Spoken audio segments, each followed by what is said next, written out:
Congolais, la main dans la main, pour bâtir ce beau pays, le Congo de nos aïeux. Unissons-nous, peuple congolais, la main dans la main, pour bâtir ce beau pays, le Congo de nos aïeux. Kinzonzi, la palabre africaine. Unissons-nous, peuple congolais, la main dans la main, pour bâtir ce beau pays, le Congo de nos aïeux. Unissons-nous, peuple congolais, la main dans la main, pour bâtir ce beau pays, le Congo de nos aïeux. Kinzonzi, la palabre africaine. Voilà, merci mesdames, mesdemoiselles et messieurs, chers téléspectateurs. Je pense que nous nous retrouvons aujourd'hui à travers cette émission Kinzonzi Plus, votre émission politique, à laquelle aujourd'hui on va essayer de faire un peu des analyses par rapport à l'activité qui venait de se passer au stade de Martyr avec la sortie officielle de l'Union Sacrée. Je pense qu'il y a eu plus de 400 partis, mais on va aujourd'hui prendre plus la CRD. C'est vrai que la CRD, avec l'autorité morale président Mbosso, je pense il était au foulé au moulin par rapport à l'organisation de cette activité. Ça s'est bien passé. Vraiment, l'activité était vraiment très, très rocambolesque. C'est la raison pour laquelle, à travers ce beau numéro de Kinzonzi, nous allons recevoir Maître Jérémy Maswama. Maître Jérémy Maswama, c'est un acteur politique. Il est vraiment beaucoup. Il est aussi président de plusieurs associations. Il sera aussi candidat au niveau de la Tchangou. Et n'oublie pas, à part tout ce qu'il est en train de faire, c'est vraiment un avocat de carrière, un avocat de formation, un avocat qualifié. Je pense qu'aujourd'hui, on va essayer un peu de parler de lui, de parler aussi de ses actions. Alors, on va d'abord suivre ces images, voir un peu ce qu'a été la quintessence de ce que nous avons fait comme émission avec Maître Jérémy Maswama. Et juste après, on va se retrouver. N'oubliez pas, à travers cette émission, nous avons posé pas mal de questions à Maître Jérémy Maswama. Il nous avait répondu, nous lui avons demandé plus la question de savoir un peu ce qu'a été l'événement du stade de Martyr. Et deuxièmement, on a essayé aussi de parler plus sur les actions que Maître Jérémy a réalisées durant sa carrière jusqu'aujourd'hui. Et il nous avait même promis qu'il y a encore plusieurs actions qui sont encore en cours et très très bientôt là pour nos amis de la commune d'Ndjili, Massina, puisqu'il y a eu quand même beaucoup de gens qui se posaient tant de questions. Mais pourquoi Maître Jérémy, il pose pas mal des actes que du côté de l'Ancelé, mais il nous avait rassuré qu'il y a encore beaucoup d'actions dans les jours à venir. Là, c'est pour la commune d'Ndjili et la commune de Massina. On a parlé aussi du tronçon Luemba et puis celui de Kimbuta. Je pense qu'il nous avait quand même répondu positivement. Et puis n'oubliez pas, à travers ce que vous allez suivre, Maître Jérémy Maswama a parlé du marché de la liberté. Le marché de la liberté a plusieurs problèmes, a beaucoup de problèmes présentement, et il nous avait rassuré qu'il s'élève, il se pointe juste pour parler un peu de ce qui se passe au marché de la liberté, défendre cette population, défendre nos mamans qui sont en train de vendre là-bas, défendre la population de Tchangou, pourquoi pas de la RDC, par rapport à ces grands patrimoines que nous avons légués par le défunt président Laurent Désiré Kabila. Sans plus tarder, suivons d'abord ces images avec Maître Jérémy Maswama et on se retrouve dans quelques minutes. Maître Jérémy, bonjour. Bonjour, monsieur le journaliste. Nous sommes très heureux de vous recevoir aujourd'hui à travers ces beaux numéros de Kinzonzi Plus. Premièrement, vous étiez un peu à l'extérieur du pays. C'est possible un peu de savoir, c'était dans le cadre professionnel ou c'était dans le cadre un peu privé? Merci, comme je disais, monsieur le journaliste, il est vrai que par moment, depuis le mois de décembre 2022, je suis un peu à cheval à Kinshasa et puis à l'extérieur du pays. C'est dans le cadre de mes nouvelles fonctions. Depuis le 19 décembre 2022, je suis devenu député de la communauté des États de l'Afrique de l'Est. Merci. Alors, vous êtes président de plusieurs associations. Entre autres, vous serez aussi candidat du côté de la Tchango. Nous aimerions un peu savoir, depuis que votre association existe, quelles sont les actions de grandes envergures que vous avez déjà réalisées du côté de la Tchango? Merci, monsieur le journaliste. Mon association d'abord s'appelle FONAMAS. FONAMAS, ça signifie Fondation Nadine Maswama. Nadine Maswama, Nadine, c'est le prénom de mon épouse. Maswama, c'est moi-même. Et c'est depuis 2015 que nous avons eu l'initiative de créer une ONG. Là, j'étais encore en Gilles. Et nous avons créé cette fondation-là parce que nous sommes dans un milieu où les gens sont tels qu'ils sont, vous les connaissez, ce sont des milieux moins pauvres. Mais nous avons pensé venir en aide à plusieurs personnes. Parce que des gens venaient chez nous à la maison, on commençait à les aider. Et puis nous sommes dit avec mon épouse, qu'est-ce qu'on peut faire pour commencer à prendre vraiment en charge ces gens. C'est comme ça que l'idée nous est venue. On a créé cette association, la fondation. C'était le 18 février 2015. Et depuis 2015, nous avons eu à poser des actes, des actions également, à Njili, à Massina, mais également dans la commune de Lantela où nous sommes installés. C'est là où se trouve également la fondation et les sièges également de cette fondation. Alors, vous nous avez posé une question de savoir qu'est-ce qu'on a déjà fait. Oui, les commissions. Avant de commencer, vous devez d'abord connaître l'objectif de ce que nous avons créé comme fondation. Et où la fondation s'occupe de quoi? Notre fondation, c'est une fondation qui s'occupe d'abord des personnes vivant avec un handicap. Elle s'occupe des filles mères, elle s'occupe de la jeunesse, mais également de veuves. Alors, vous avez été avec moi une fois à Kinkole, vous avez vu ce que nous avons posé comme des actes. Nous avons des forages que nous avons créés juste pour permettre aux gens d'avoir de l'eau potable, parce que vous le savez vous-même, au niveau de l'Antélé, avoir de l'eau, c'est tout un problème. Et heureusement, maintenant, avec ce que nous avons posé comme acte, avec des forages, mais également l'État congolais, les ONG encore, d'autres ONG ont eu à créer des forages comme Azirep et autres. Ce sont des gens qui viennent également compenser ce que nous n'avons pas encore fait. Alors, qu'est-ce qu'on a encore fait? Bon, voilà. Il y a des gens, nous donnons de l'argent aux personnes pour leur permettre de subvenir à leurs besoins. Ces veuves-là, on leur donne des moyens. Il y en a qui vendent des pains. Il y en a qui vendent des légumes comme Tchabla, Kinshasa, comme Nimalema, Tembele, Vitekout et tout ça. On leur donne des moyens pour permettre à toutes ces personnes-là de bien vivre, de bien prendre en charge leurs enfants et également leurs familles. Merci. Vous êtes du côté de la Tchango. Tchango a pas mal de difficultés, pas mal de problèmes sur le plan sécuritaire. À Tchango, il n'y a pas vraiment de route.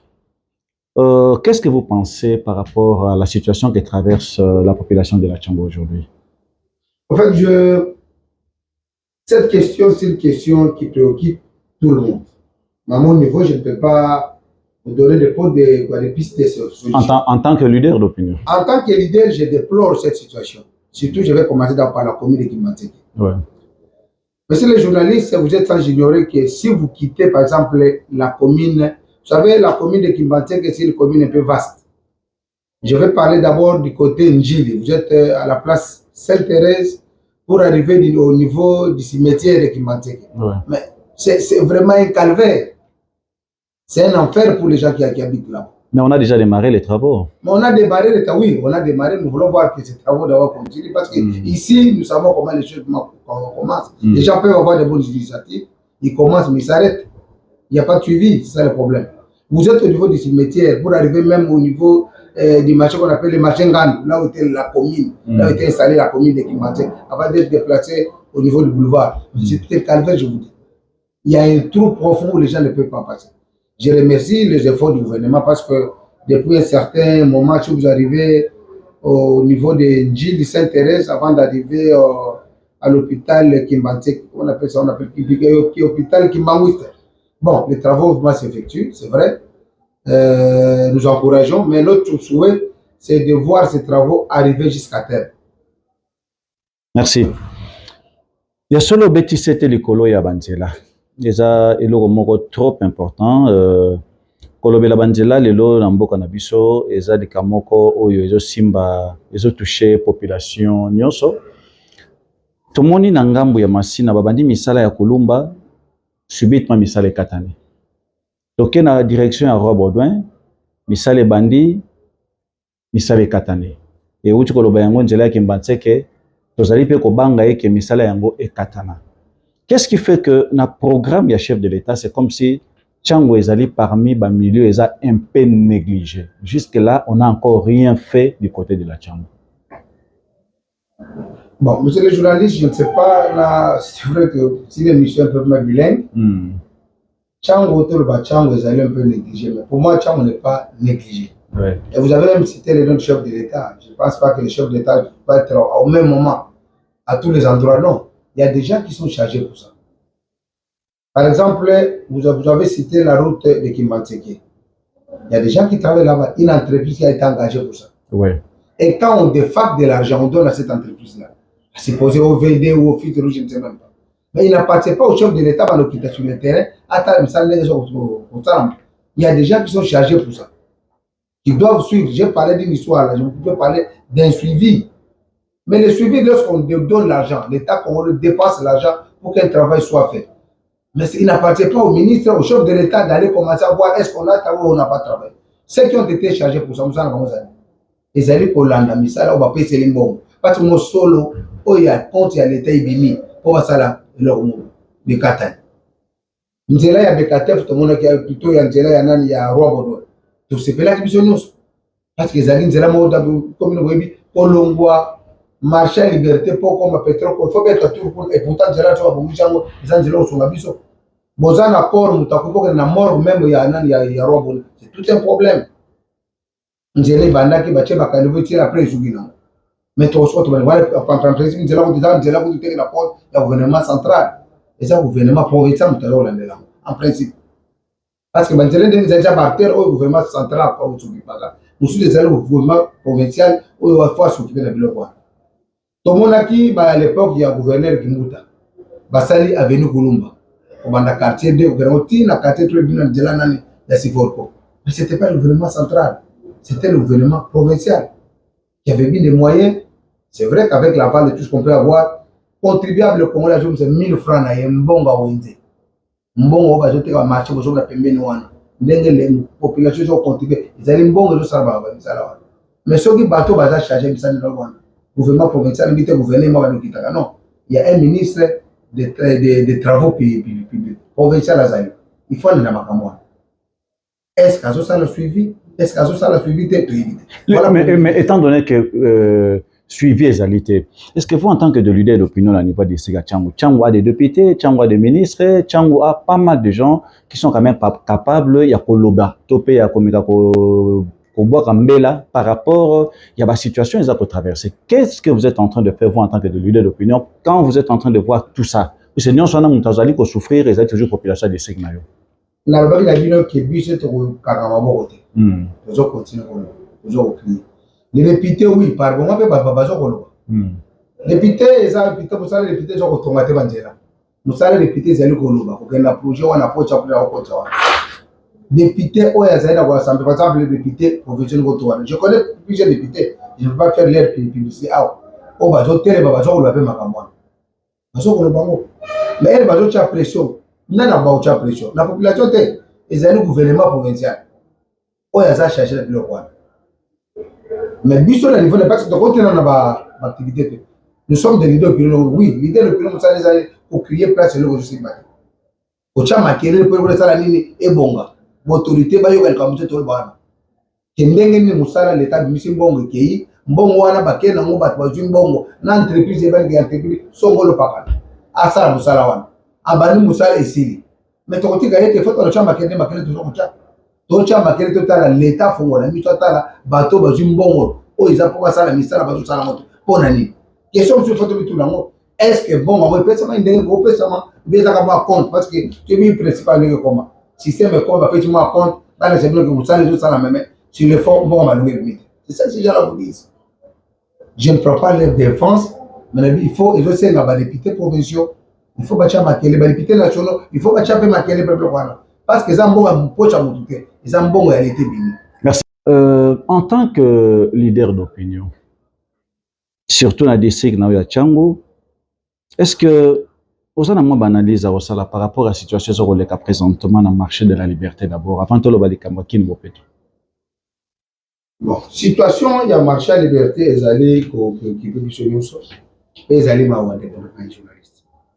Zama makasi. Parce que mon marché à liberté, ça m'a mis surtout avant la machine à machine à Tokoli. Donc, on a général Motors.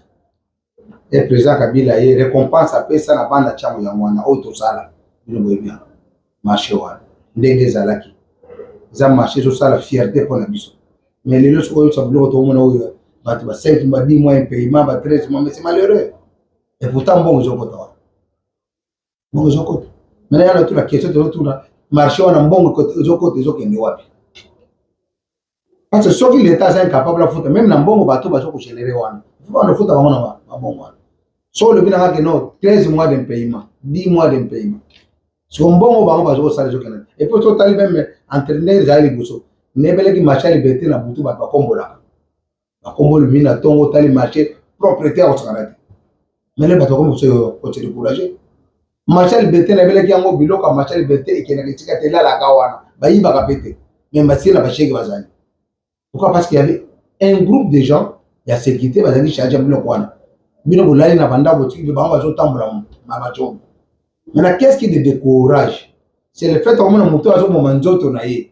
Bino bolani ya zo tambola pour sécuriser le ndenge zali soka sanje l'équipe a foutu. C'est responsable asana bana asana libota 1 mois 2 mois 3 mois mais maman na papa chaque jour fait la moussa.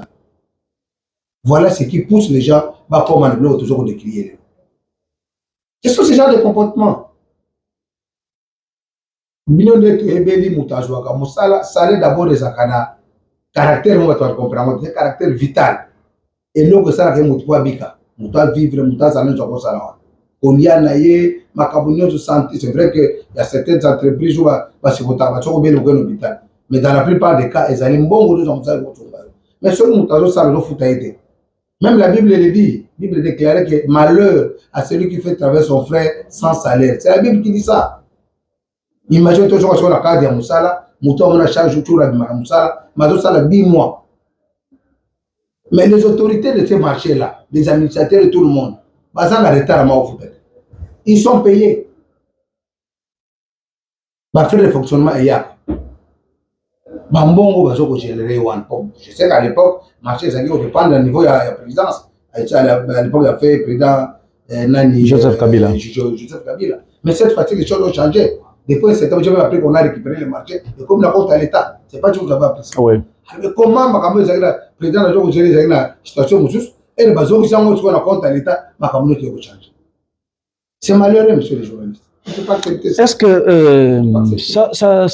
ça vous arrive des fois, il y a un pas si au monde alelo, ba maman ba bongi sa biloko, marché à liberté dit que 4 fois, ba maman wana jusqu'à aujourd'hui n'ont jamais été indemnisés. Les Konangai ils allaient ba wana zo ba yangwana. Ceux qui ba maman wana baza, ceux qui te maman bazali ba victime. En principe, c'est l'État qui doit supporter ça. Parce que ma maman va foutre à droit. Je peux prendre un exemple un peu banal. Ceux qui m'ont par exemple, tout ça, ils m'ont dit que assurance tel, incendie, assurance tel. Ceux qui m'ont dit que 8 cas, il y a un déngouana. Assurer, il faut y avoir foutre. Maintenant, pour le cas du marché de la liberté, je ne dis pas que non. Je ne sais pas s'il y a un comptable d'assurance là-bas. Oui, il y a des dépôts, il y a des dépôts. Oui. Ils font garder les histoires là-bas. Mais il y a des droits qu'on paye. Oui, même pour la sécurité. Voilà pour la sécurité pour tout le monde. Ma maman va foutre à la sécurité. C'est l'argent que cette femme-là paye. Ma maman va taxer à foutre à et puis mettre à foutre à la sécurité. Ce qui est le cas, c'est vrai. Les chefs de l'État font un effort à réflexionner. Mais on ne doit pas s'arrêter là-bas. On doit identifier d'abord les personnes au les victimes et les indemniser. Imaginez-vous que vous n'avez qu'un fonds de $300, $100, 200. C'est quoi les boîtes au vivre les. Mais elle, ok, vous avez une assurance, non. Confirmation, vous avez la calme, vous avez un bon ouana, peut-être on s'occupe de la. Oui, la sécurité, tout le monde. Parce que mutumo atata na marché liberté azonga na buta au CV bloc azarate bateau ma batage ba futa mais pourquoi ba kota na côté Nandenge ba comme ba nani ba victime. Na compte à ONG Nabino, vous en tant que leader d'opinion, vous appelez moi na chambre. Qu'est-ce que vous faites par rapport à la situation? Bon, moi je vais être sincère, depuis Bakadjo sur Marché Liberté Jus, 3-4 cas, je ne suis jamais intervenu. J'aime être sincère, tout intégrer le remonte. Mais plutôt côté d'Azali. Oh, bateau, un problème. Par exemple, le petit exemple, les Bouzo, la Ginkole. Ils ont manqué de marché. Et lorsqu'on distribuait les parcelles, il y a des espaces qui avaient été réservés pour la balle, pour la terrain. Mais ministre à l'époque, je ne veux pas citer les noms déjà ici, n'a conservateur Batekam. Mais qu'est-ce que notre ONG a fait?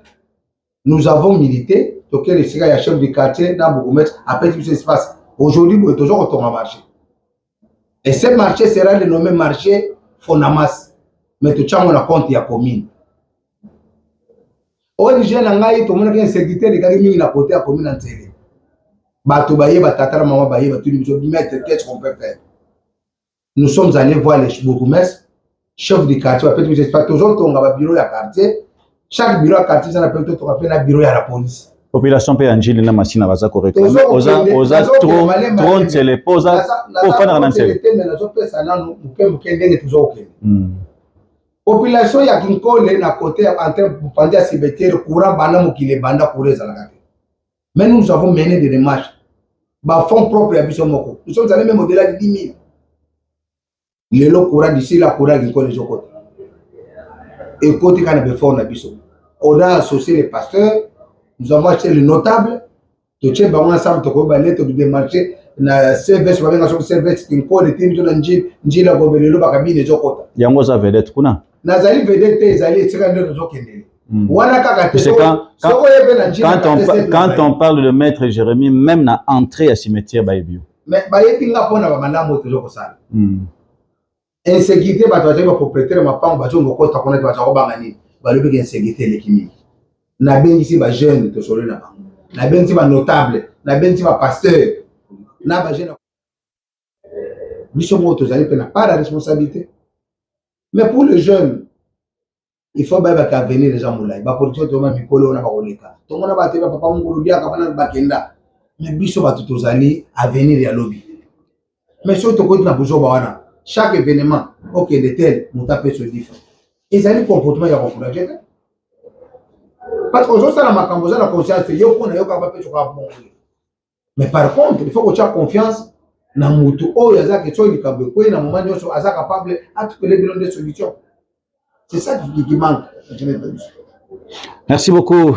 Toquer un deuxième sujet rapidement. La situation, il y a un stade de martyr. Quelle analyse faites-vous par rapport à la sortie officielle, il y a Union Sacrée? Je sais que parti Nayo, ils ont qui peut représenter. Je ne sais pas si vous-même vous étiez aussi là, à niveau il y a stade. Vous avez des analyses à faire sur le plan organisationnel?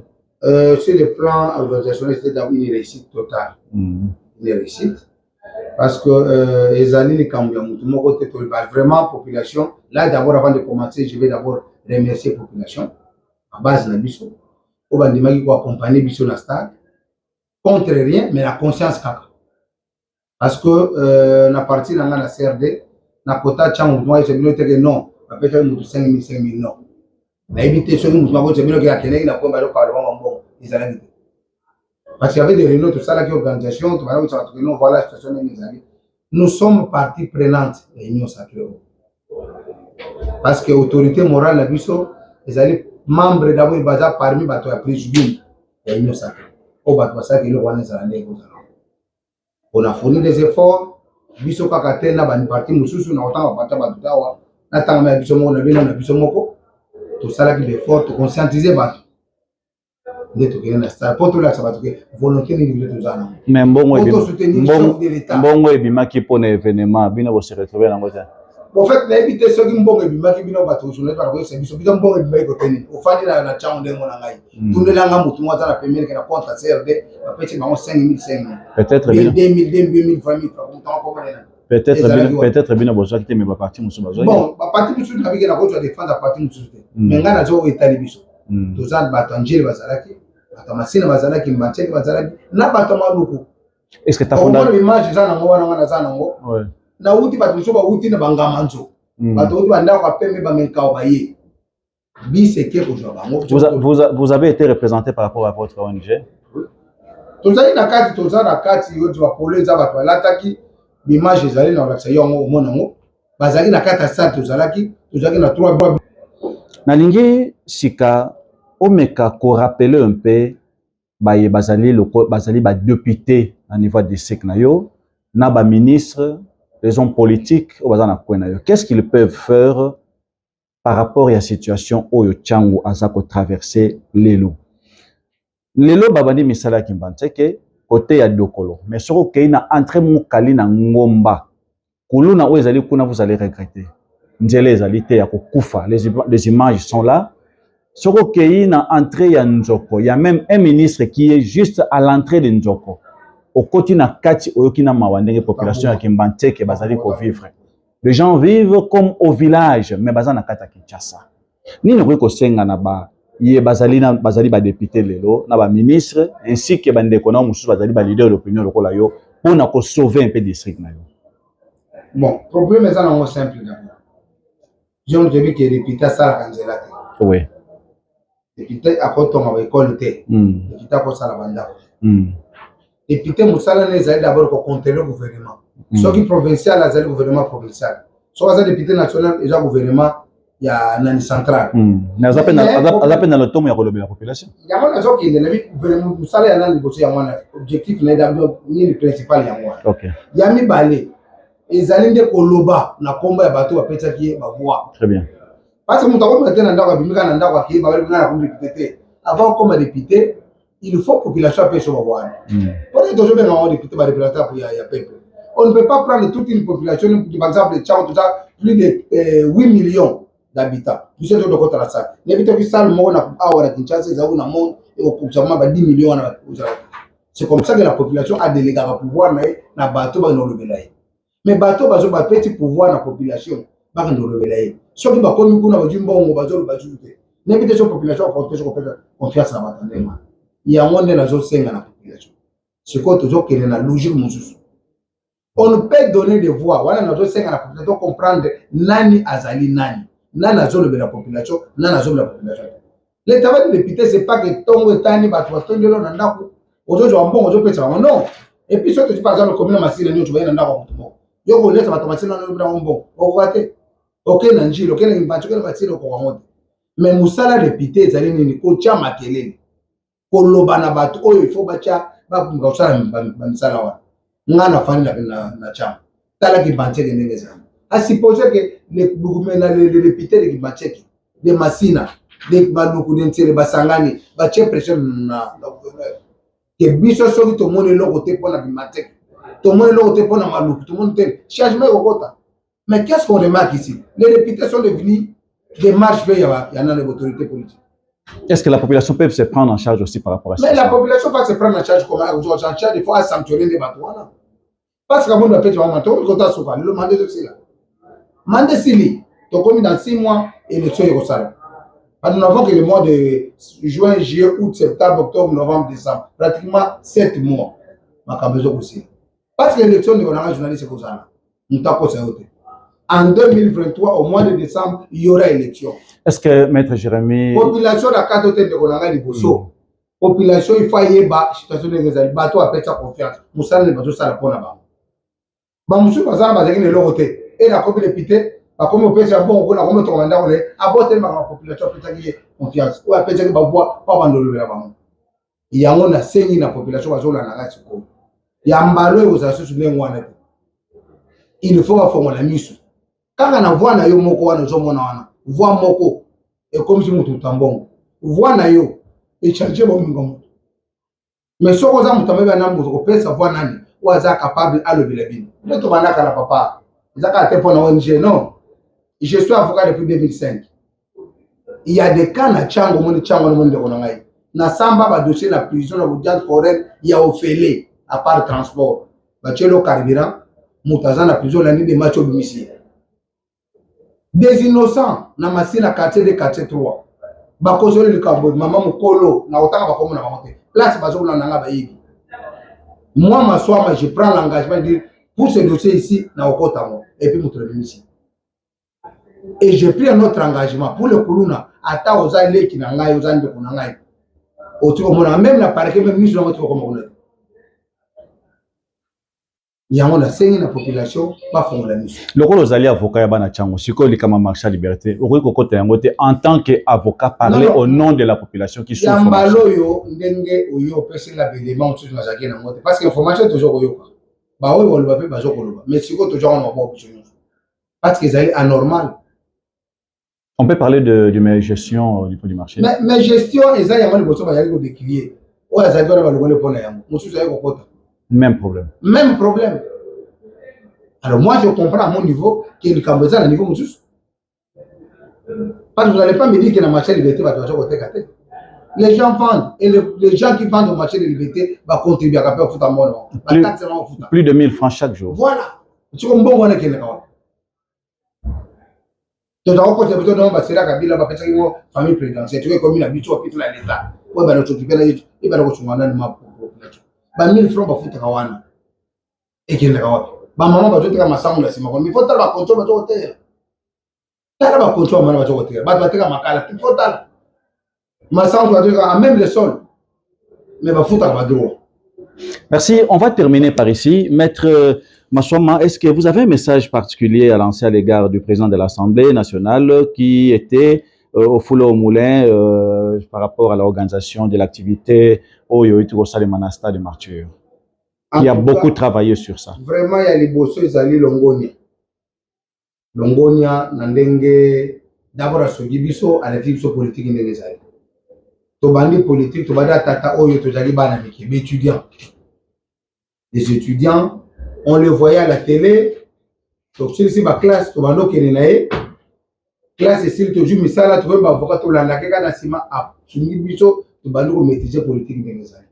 Félicitations pour Naye. Et puis, tu vas tout ça, nous sommes derrière le président de l'Assemblée, notre autorité morale. C'est lui que j'ai sinon moi-même le Joe Biden congolais.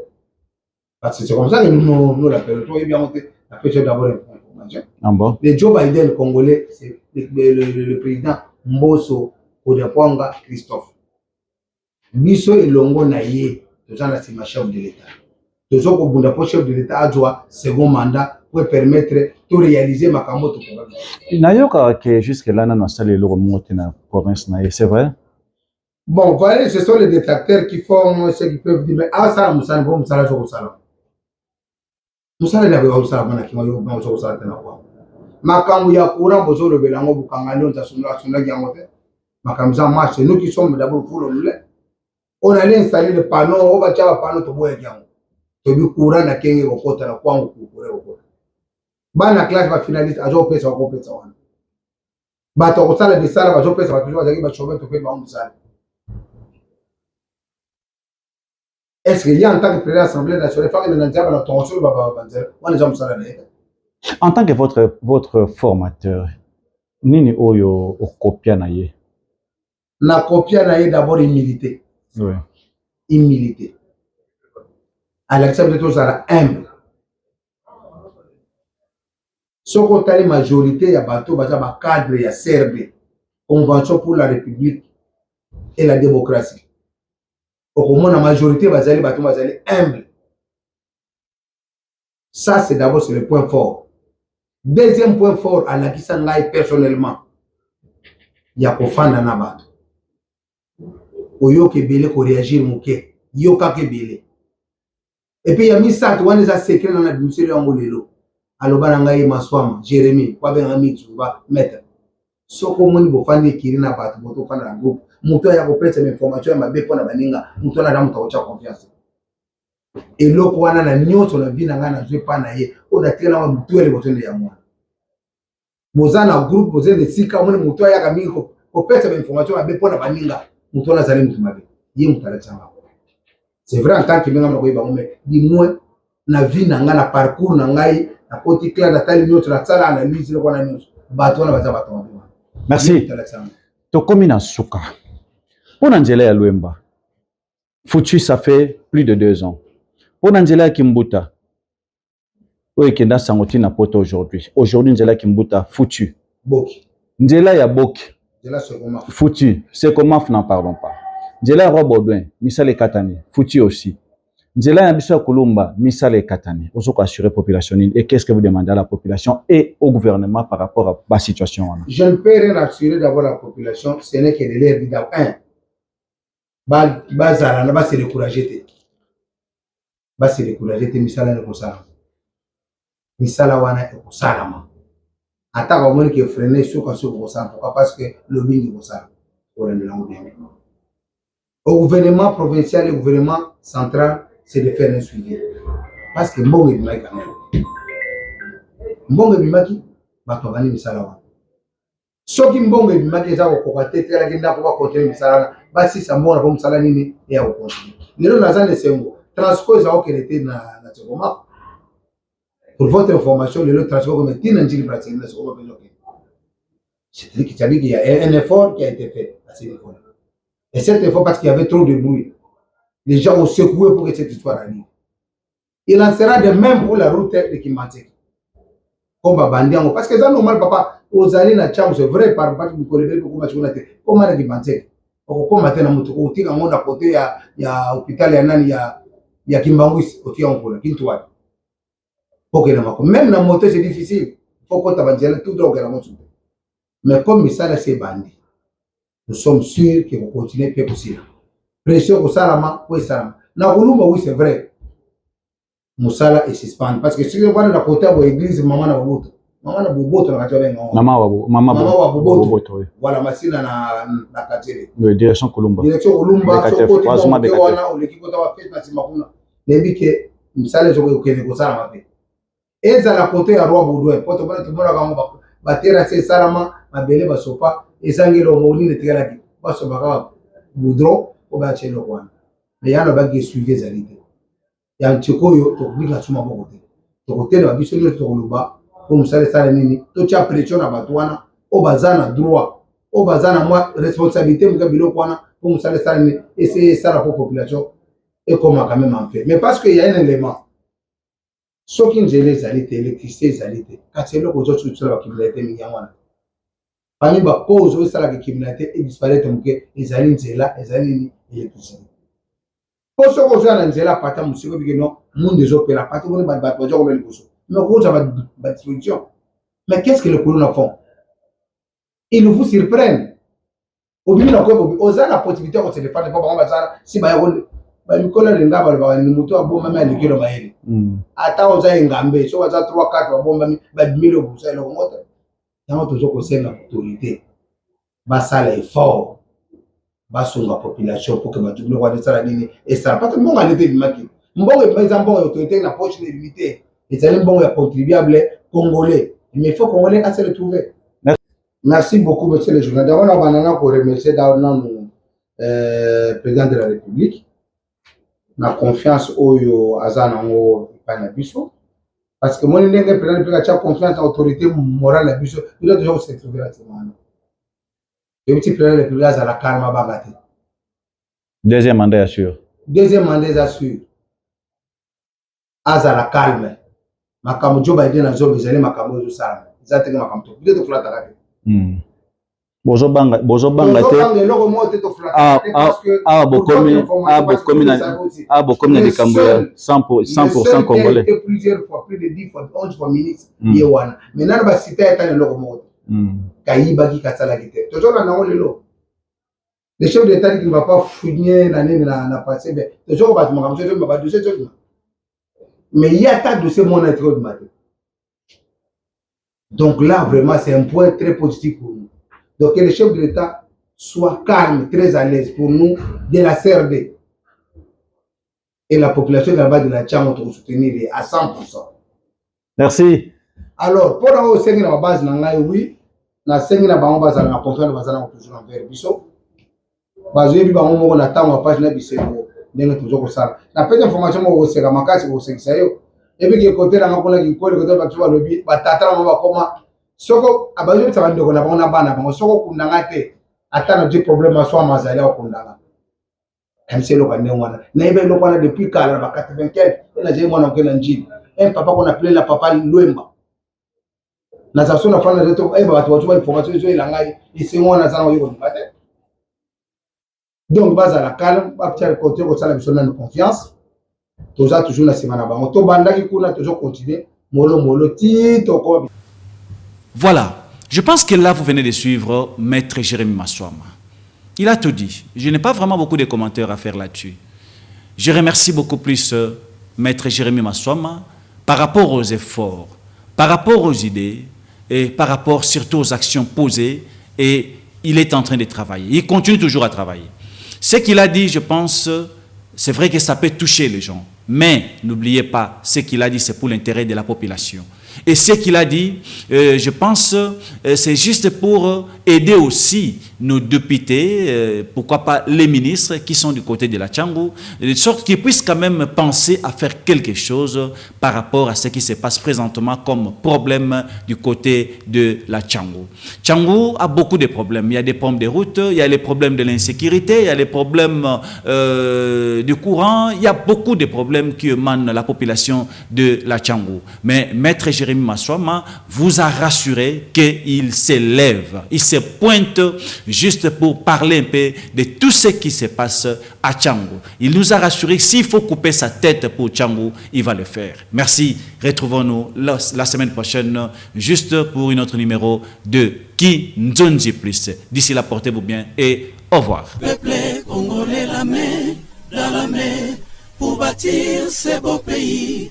Le Congo de nos aïeux. Unissons-nous, peuple congolais, la main dans la main pour bâtir ce beau pays. Le Congo de nos aïeux. Kinzonzi, la palabre africaine. Unissons-nous, peuple congolais, la main dans la main pour bâtir ce beau pays. Le Congo de nos aïeux. Unissons-nous, peuple congolais, la main dans la main pour bâtir ce beau pays. Le Congo de nos aïeux. Kinzonzi, la palabre africaine. Ouais, dans le monde entier, partout, Nasi, Boyoka, Kibino, Moko, Kalate.